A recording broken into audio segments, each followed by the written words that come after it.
అనేది మాత్రం మనకు స్పష్టంగా అవగతమవుతుందండి. రైట్, వస్తా రామారావు గారు మీ దగ్గరికి వస్తా. ఒకసారి వివి గురుమూర్తి గారి దగ్గరికి పోదాం.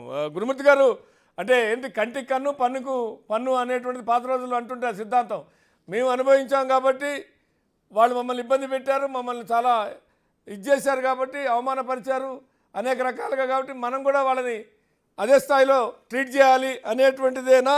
అదే అయితే వాళ్ళకి ఇచ్చిన ఫలితాలే మీకు వస్తాయి అనేది ఇందాక రామారావు గారు కూడా గుర్తు చేస్తున్నారు. మాకు ఈ స్థాయికి ఇచ్చారు అంటే తప్పుల వల్ల ఇచ్చుంటే మీరు 20 తప్పులు చేస్తే మీకు ఆ స్థాయికే మళ్ళీ ఫలితాలు ఉంటాయని.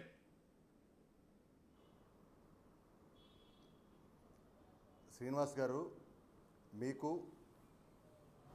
కానీ గ్రామంలో ఉన్నటువంటి మిత్రులకు, బిగ్ టీవీ వీక్షకులకు హృదయపూర్వక నమస్కారాలు తెలియజేసుకుంటూ, మీరు చెప్పినట్టు దెబ్బకు దెబ్బ కన్ను కన్ను అది పరిష్కారం కాదండి. ప్రజాస్వామ్య దేశంలో ప్రజలందరూ కూడా పన్నులు కడితే వచ్చేటువంటి డబ్బులు ప్రజాస్వామ్య పద్ధతిగా పరిపాలన చేయాల్సినటువంటి అవసరం ఉంది.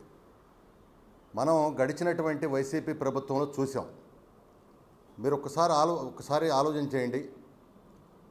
ఒక ఆనాడు ముఖ్యమంత్రిగా ఉండేటువంటి జగన్మోహన్ రెడ్డి గారు ప్రజావేదికలో మీటింగ్ పెట్టి, ప్రజావేదిక మీటింగ్ అయిన తర్వాత దీన్ని కూల్చేయండి అని చెప్పారు.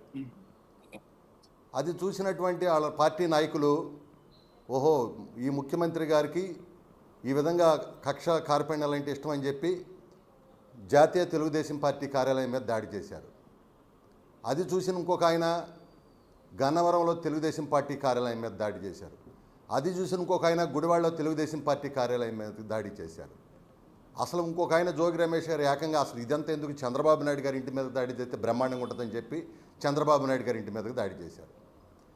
దాడి చేసినటువంటి ఆయన్ని వెంటనే ముఖ్యమంత్రి, ఆ రోజున ఉన్న ముఖ్యమంత్రి మరి జగన్మోహన్ రెడ్డి గారు ప్రమోషన్ ఇచ్చాడు మంత్రిగా. ఇది ఏ రకమైనటువంటి సమాజానికి ఏ రకమైనటువంటి సిగ్నల్ ఇచ్చినట్టు వాళ్ళు? సరే, ఇందాక మిత్రులు చాలామంది చెప్పారు, కరెక్టే, నేను కాదంట్లా.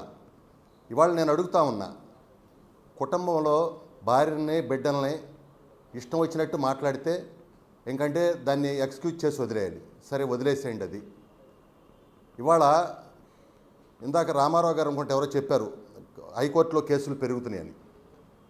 ఇవాళ రాష్ట్రంలో మరి ఆనాడు చూసుకున్నట్టయితే, పరిస్థితులు చూసినట్టయితే ఆనాడు ఎంత దారుణమైనటువంటి పరిస్థితులు అంటే 2686 మందిని హత్య చేశారండి. అదేవిధంగా టీడీపీ కార్యకర్తల మీద 2005 కేసులు, జనసేన కార్యకర్తల మీద 2014 కేసులు, ఏకంగా అమరావతి రైతుల మీద 2526 కేసులు, అదేవిధంగా మన బీజేపీ నాయకుల మీద 69 కేసులు. ఈ విధంగా వేలాది మంది మీద కేసులు పెట్టారు. సరే, వదిలేసేయండి, అది కూడా వదిలేసేయండి. ఆనాడు కేంద్రం, సరే గొడవ వదిలేసేయండి, కేంద్రం ఆనాడు ఉపాధి హామీకి సంబంధించి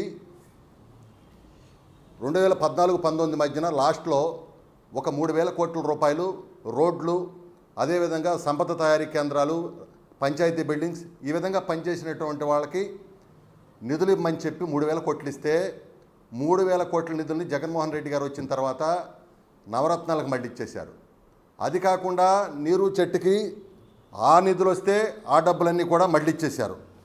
ఈ విధంగా ఆ రోజున దాదాపుగా నీరు చెట్టుకి సంబంధించి 9,731 కేసులు, 6,625 కంటెంప్ట్ కేసులు వేశారు.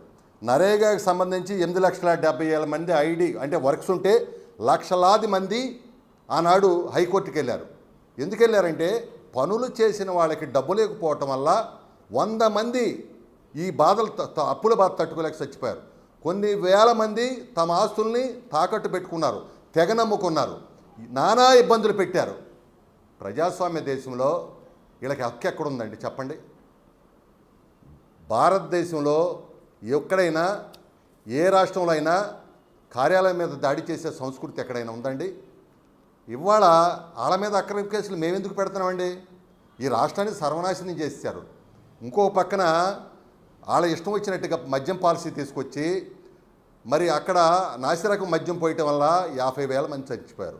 35 లక్షల మంది కిడ్నీలు, లివర్లు పక్షవాతం వచ్చి చనిపోయారు, పక్షవాతం వచ్చినాయి. ఈ విధంగా మొత్తం లిక్కర్ని సొంత జేబు సంస్థలాగా వాడుకున్నారు. మరి అలాంటి వాళ్ళని వదిలేసేయాలా? జాతి సంపదని దోచుకున్నటువంటి వాళ్ళని వదిలేసేయాలా? కానీ మీరు వాళ్ళ అన్నట్టు కోసాన్ని ఒక్క నిమిషం, మరి గురుమూర్తి గారు నేను వదిలేయమంటలా. నేనేమంటున్నా అంటే మీరన్నట్టుగా అవినీతి మీద విచారణ చేయొచ్చు, లేకుంటే దాని మీద పూర్తి స్థాయి ఆధారాలతో చేయొచ్చు. తెలంగాణలో కూడా కాళేశ్వరం మీదో, విద్యుత్ ఒప్పందాల మీదో, ఈ కార్ రేసింగ్ మీదో ఒక జ్యుడిషియరీ ఎంక్వైరీలు వేస్తున్నారు, లాంటి ఏసీబీ విచారణలు జరుగుతున్నాయి. దాని మీద దానికి ఆధారాలు దొరికితే దాని ఆ పద్ధతుల్లో వాళ్ళ మీద ఎవరెవరైతే దాంట్లో అవినీతికి పాల్పడ్డారో వాళ్ళ మీద శిక్షలు వేయటమా, లేకుంటే న్యాయస్థానం శిక్షలు అంటే ప్రభుత్వం వేయదనుకోండి, దాన్ని ఛార్జ్షీటు, ఎఫ్ఐఆర్, ఛార్జ్షీటు, ఆ తర్వాత న్యాయస్థానాల్లో విచారణ, అంతిమంగా న్యాయస్థానం వాళ్ళకి శిక్ష ఇస్తా, కేసు బలహీనంగా ఉందని కొట్టేస్తా, అదొక అంశం. కానీ ఏదో ఒక రెడ్ బుక్లో పేర్లు రాసుకున్నాం కాబట్టి రెడ్ బుక్ రాజ్యాంగాన్ని అమలు చేస్తాం అనేది కూడా మళ్ళీ ఇల్లీగలే కదా అని ఒక ఆర్గ్యుమెంట్ ముందుకు వస్తుంది. సార్ నేను ఒక విషయం చెబుతున్నా ఈ సందర్భంగా మీరు చెప్పిన దానికి. వలభనేని వంశీని అరెస్ట్ చేశాం. ఎందుకు అరెస్ట్ చేశామండి? ఆ రోజున జరిగిన సంఘటనలో శ్రీనివాస్ గారు నేను కూడా గన్నవరం వెళ్ళా. ఎందుకు వెళ్ళాం? ఒక బీసీ నాయకుడి ఇంటి మీద దాడి చేస్తే కేసు పెడతాకి వెళ్ళాం. కేసు పెడతాకి వెళ్ళినటువంటి సందర్భంలో మేము పోలీస్ స్టేషన్కి వెళ్ళేపాటికి వలభనేని వంశీ గారు ఆయన అనుచరులు మొత్తం 150 మంది వచ్చి తెలుగుదేశం పార్టీ కార్యాలయాన్ని ధ్వంసం చేసి అక్కడ కార్లు ఉంటే కార్లన్నింటినీ తగలబెట్టి మా మీద 12 రకాల కేసులు పెట్టారు. ఎస్సీ ఎస్టీ పెట్టారు, అటెంప్ట్ మర్డర్ పెట్టారు, ఎన్ని రకాలు ఉంటే అన్ని రకాల కేసులు పెట్టారు. ఎంత ఘోరం అండి ఇది! అంటే వాళ్ళే కార్లు పగల కొట్టారు, వాళ్ళే ఆఫీస్ తగలపెట్టారు. ఈ మధ్యనంటే అన్న అడిగాం మేము. మరి మేము జగన్మోహన్ రెడ్డి గారు మాట్లాడుతూ కూడా అన్నాడు మొన్న మధ్యన ప్రెస్ మీట్లో, మా ఆఫీస్ మీద దాడి చేయడానికి పట్టాభి గారు వచ్చాడని. పట్టాభి గారిని ఎక్కడ చంపేస్తారని మేమే ఆయన పట్టాభి గారిని మరి ఒక దాడి చేయడానికి సిద్ధమైతే మేము ఆ రోజున కారు వెనకాల ఉంటే ఎక్కిచ్చేసి వాళ్ళ సెక్యూరిటీ గార్డ్స్ తీసుకుని వెళ్ళిపోయారు. మేమే ఉంది అక్కడ ప్రత్యక్షం ఆఖరి వరకు ఉండాం. మాకు ఏ అపశోభం తెలియదు, మా మీద ఏం కేసులు లేవు. ఒక బీసీ బిడ్డగా రాజకీయాల్లోకి వచ్చి ఒక స్వచ్ఛంద కార్యకర్తగా వచ్చిన మాకు 13 రోజులు జైలు చూడాల్సిన అవసరం వచ్చింది. దేనికోసం వచ్చింది అంటే వాళ్ళు అన్నీ చేసిన వదిలేయాలా? ఏమనకూడదా? ఇది కక్ష సాధింపా? సరే వదినండి. పోసాని మురళి గారు, అదేవిధంగా మన ఎవరైతే మరి సినీ రాంగోపాల్ వర్మ, వాళ్ళు చేసింది ఏంటండి? ఇవాళ ఒకటే, అధికారం ఉంది కదని మేమేం ఆఫీసులు పక్కల కొట్టలా, అధికారం ఉంది కదని మేము ఇష్టం వచ్చినట్టు బూతులు తిడతల్లా. ఎందుకంటే అది ప్రజాస్వామ్యంలో పద్ధతి కాదు. మీరు అన్నారు దెబ్బకి దెబ్బ కరెక్ట్ కాదు, కన్ను కరెక్ట్ కాదు. చంద్రబాబు నాయుడు గారు మొన్న ఈ మధ్యన మాకు సమావేశంలో కూడా చాలా క్లియర్గా చెప్పారు, మనం ఈ రోజున కష్టంలో ఉన్నటువంటి రాష్ట్రాన్ని అభివృద్ధి సంక్షేమ దిశగా ముందుకు తీసుకెళ్ళాలి, మనం ఆ దిశగానే ప్రయాణం చేయండి, మీరు ఎక్కడ కూడా ఎవరు కూడా మనం లైన్ తప్పి మాట్లాడటానికి లేదని మమ్మల్ని ఎప్పుడు కూడా హెచ్చరిస్తామంటారు. ఇవాళ మేము అడుగుతున్నాం, మరి వాళ్ళు ఆ రోజున అతను ఒక సినీ డైరెక్టరు, అంటే సినీ డైరెక్టర్ అయితే ఆయన పెట్టిన టైటిల్ ఏంటండి? కామరాజ్యంలో కడపరేట్లు. అది పెట్టకూడదని కోర్టు చెప్పినాక అది పేరు మార్చారు. యూట్యూబ్లో దాన్ని అట్టాగి ఉంచి కొన్ని లక్షల మందికి చూపించారు. మరి తప్పే కదా అది. అప్పుడు ఒక రాష్ట్రంలో ఆ విధంగా ఏ విధమైన మెసేజ్ ఇస్తారు? అధికారం ఉంది కానీ చెప్పి వాళ్ళు ఇష్టం వచ్చి చేస్తారా? మరి పోసాని మురళి ఏం మాట్లాడారు ఇష్టం వచ్చినట్టు? అసలు నేను చెప్పలేను ఆ భాష. అది పద్ధతి అంటే ఆ కుటుంబాలు ఊరుకోవాలా? ఏం చేయొద్దు వాళ్ళని? అది కక్ష. అంతేకాదు ఇవాళ ఎవరైతే అరెస్ట్ అయ్యారో వాళ్ళందరూ కూడా రకరకాల కేసుల్లో వాళ్ళని మాత్రం అరెస్ట్ చేశారు. అంతేగాని మాకు వ్యక్తిగతంగా మాకెందుకు కక్ష అంటే? ఇంకొక విషయం అండి, ఇవాళ అభం శుభయం తెలియని అమర్నాథ్ గౌడ్ అనేటువంటి బిడ్డని గంజాయి మత్తులో మరి తన అక్కని ఏడిపించారని అడిగినందుకు మూట కట్టి మరి కాల్ చేస్తే మరి దానికి చర్యలు ఉండవా? తోట చంద్రయ్య ఏంటండి ఆయన చేసిన పాపం ఏంటి?